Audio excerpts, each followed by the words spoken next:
বিশেষ দিন মানেই বিশেষ আনন্দ, বিশেষ খাবার দাবারের আয়োজন। আর এই বিশেষ দিন হচ্ছে আমাদের ঈদ। ঈদ একদম সামনে চলে এসেছে। আজ তোমাদের জন্য নিয়ে এসেছি ঈদ স্পেশাল একটা ডেজার্ট রেসিপি। খুব ঝটপট তোমরা এই ডেজার্টটা তৈরি করতে পারবে। আশা করি তোমাদের ভালো লাগবে। আর ভালো লাগলে অবশ্যই লাইক, কমেন্ট, শেয়ার করে দেবে। হ্যালো ফ্রেন্ডস, আসসালামু আলাইকুম, welcome back to Molly's creation. কেমন আছো তোমরা? আশা করি আল্লাহর রহমতে ভালো আছো।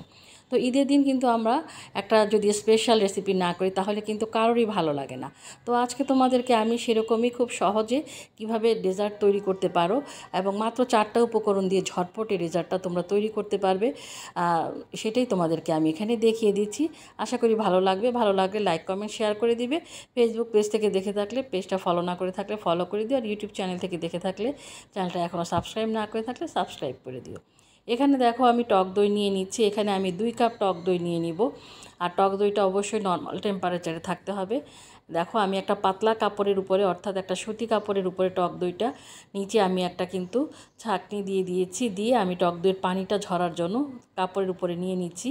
এর মধ্যে যেন কোনো রকমের পানি না থাকে সেটার জন্য আমি কাপড়টা কিভাবে বেঁধে আমি একটা শক্ত, দেখো এই যে পানি বের হচ্ছে, তো সেটার জন্য আমি একটা শক্ত কিছু দিয়ে চাপ দিয়ে রেখে দিব। তো আমি একটা বয়মের মধ্যে খেজুর ভর্তি ছিল, সেটা দিয়ে চাপ দিয়ে রেখে দিয়েছিলাম। এর থেকে যে পরিমাণে পানি ছিল সেই পানিটা বের হয়ে গিয়েছে। দেখো এখানে পানিটা বের হয়ে গিয়েছে। তো এখন আমি এই টক দইটাকে এখন পানি ঝরিয়ে, এখন তোমাদেরকে এখান থেকে প্রায় 40 থেকে 45 মিনিট সময় লেগেছে এই পানি ঝরানোর জন্য। এখন এটাকে আমি একটা বাটির মধ্যে নিয়ে নিয়েছি। তো বাটির মধ্যে নিয়ে দেখো এখন এখানে আমি 2টা আম, যেহেতু এখন আমের সময়, আর পাকা 2টা আম নিয়েছি। আমগুলো খুব বড় না, ছোট। বড় আম হলে একটা নিলেই হবে। তো এর থেকে আমি আমের যে প্লামগুলো সেটাকে আমি বের করে নিব, এই জন্য এভাবে ছুরি দিয়ে কেটে নিচ্ছি। তবে আমটা যেন মিষ্টি হয় সেটা কিন্তু তোমরা খেয়াল রাখবে। আর দেখো কিভাবে আমি বের করছি, এভাবে ছুরি দিয়ে ছোট ছোট টুকরো করে আমি কেটে নিব। তাতে কিন্তু খুব সহজেই আমের যে প্লামটা সেটা কিন্তু বের হয়ে যাবে। এই যে দেখো এখন একটা চামচ দিয়ে আমি এভাবে একদম টান দিলে সমস্ত আমটা এখানে একটা বাটিতে আমি তুলে নিচ্ছি।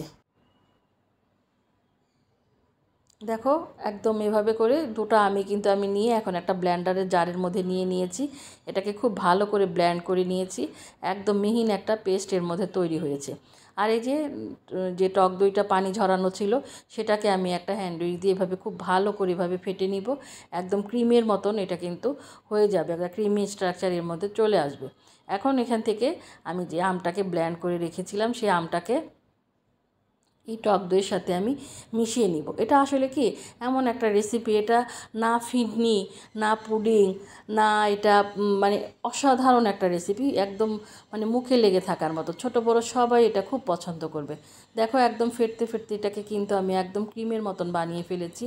আর এখন এর মধ্যে আমি দিয়ে দিয়েছি 1/2 কাপ কনডেন্স মিল্ক। তোমরা চাইলে পরে যদি কনডেন্স মিল্ক না থাকে তাহলে গুঁড়ো দুধের সাথে চিনি, যে পাউডারটা থাকে, অর্থাৎ চিনি ব্লেন্ডারে ব্লেন্ড করে তারপরে গুঁড়ো চিনিটা এর মধ্যে দিয়ে দিতে পারো, সেটাও কিন্তু কনডেন্সড মিল্কের মতনই হয়ে যাবে। তো কনডেন্সড মিল্ক এখানে আমি 1/2 কাপ দিয়েছি, তবে কনডেন্সড মিল্কের পরিমাণটা নির্ভর করবে আম কতটা মিষ্টি সেটার উপরে। তো এখানে আমি কনডেন্সড মিল্ক দিয়ে আমি এটাকে কনডেন্সড মিল্কটা এগুলোর সাথে আম আর টক দইয়ের সাথে এভাবে খুব ভালো করে মিশিয়ে নিব। আর এটাকে আরেকটু সুস্বাদু করার জন্য এর মধ্যে আমি দিয়ে দিব 2 টেবিল চামচ পরিমাণ গুঁড়ো দুধ। ব্যাস 4টা উপকরণ কিন্তু অলরেডি হয়ে গেল, আমার আর কোনো কিছুরই দরকার হবে না। এটা না পুডিং, না ফিরনি, না এটা মানে পায়েস, কোনোটাই না, না ভাপা দই। এটা এমন একটা রেসিপি, তোমরা তৈরি করে খেয়ে আমাকে অবশ্যই কমেন্টস করে জানাবে যে আজকের রেসিপিটা কেমন লাগলো। একদম ভিন্ন স্বাদের একটা রেসিপি, তবে সবাই পছন্দ করবে আর খুব ঝটপট এটা তৈরি করা যায়। তো আমার কিন্তু অলরেডি মেশানো হয়ে গিয়েছে, একদম ক্রিমের মতন হয়ে গিয়েছে।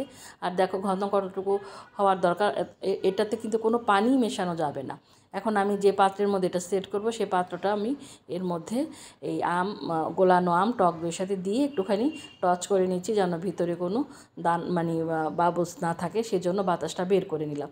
এখন চুলায় একটা পাতিলের মধ্যে পানি বসিয়ে দিয়ে এর মধ্যে একটা স্ট্রেনার বসিয়ে দিয়েছি। তার উপরে আমি এই গোলানো টক দই সাথে আম গোলানো এটা আমি একসাথে দিয়ে দিয়েছি, দিয়ে ঢেকে দিয়েছি। দিয়ে আমি একদম আধা ঘন্টা এটাকে ভাপে ভাপ দিব।